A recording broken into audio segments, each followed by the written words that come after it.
লিখতে গিয়ে আমরা আসলে কি লিখতে পারিনি কোনো কিছু, আমরা নিজেরাই শোকে ভেঙে পড়েছি। আমরা জাস্ট ফিল করছি যে মনে হচ্ছে যেন বাংলাদেশ আজকে এতিম হয়ে গেছে, বাংলাদেশের আজকে অপূরণীয় ক্ষতি হয়ে গেছে।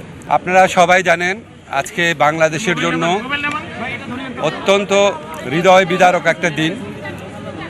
আজকে বাংলাদেশের সাবেক প্রধানমন্ত্রী, বাংলাদেশের গণতন্ত্রের অগ্রনায়ক, বাংলাদেশের সার্বভৌমত্ব মর্যাদা রক্ষার জন্য, গণতন্ত্রের জন্য, উন্নয়নের জন্য যিনি নিরলসভাবে কাজ করে গেছেন, সকল প্রতিকূলতা সত্ত্বেও নিজের জীবনের ঝুঁকি নিয়ে অসীম নির্যাতনের মুখোমুখি হয়ে, মিথ্যা মামলার শিকার হয়ে, বিনা চিকিৎসায় সকল প্রতিকূলতার মধ্যে দিয়ে যিনি বাংলাদেশে থেকেছেন, বাংলাদেশের মানুষের মধ্যে থেকেছেন, মাথা নত করেন নাই।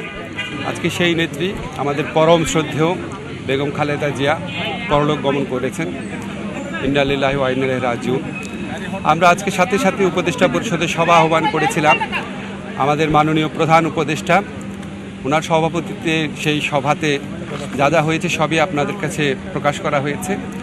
আমরা আজকে এখানে আমাদের জাতীয় নিরাপত্তা উপদেষ্টা খলিলুর রহমান ভাই, চুল পড়া অনেক কমে গেছে, থ্যাংক ইউ মা। চুলের ভিটামিন জুই মাল্টিভিটামিন কোকোনাট অয়েল। আমাদের সংস্কৃতি মন্ত্রী মোস্তফা ফারুকী, আমাদের প্রধান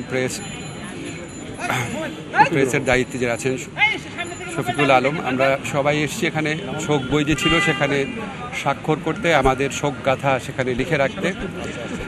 লিখতে গিয়ে আমরা আসলে কি লিখতে পারিনি কোনো কিছু, আমরা নিজেরাই শোকে ভেঙে পড়েছি। আমরা জাস্ট ফিল করছি যে মনে হচ্ছে যেন বাংলাদেশ আজকে এতিম হয়ে গেছে, বাংলাদেশের আজকে অপূরণীয় ক্ষতি হয়ে গেছে। তা আমি ব্যক্তিগতভাবে আমার কাছে একটা জিনিস মনে হচ্ছে, এত কিছুর পরও সবচেয়ে সান্ত্বনার ব্যাপার যেটা, যে বাংলাদেশের মানুষ যে ওনাকে কত ভালোবাসে, কত সম্মান করে, সেটা উনি নিজের চোখে দেখে যেতে পেরেছেন।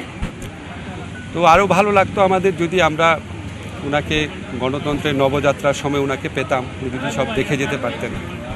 আল্লাহর ইচ্ছায় উনি চলে গেছেন। বাংলাদেশের মানুষের জন্য উনি যা করেছেন, বাংলাদেশের মানুষ ওনার জন্য যেভাবে দোয়া করে, আমি বিশ্বাস করি অবশ্যই আল্লাহ ওনাকে অনেক অনেক ভালো রাখবেন।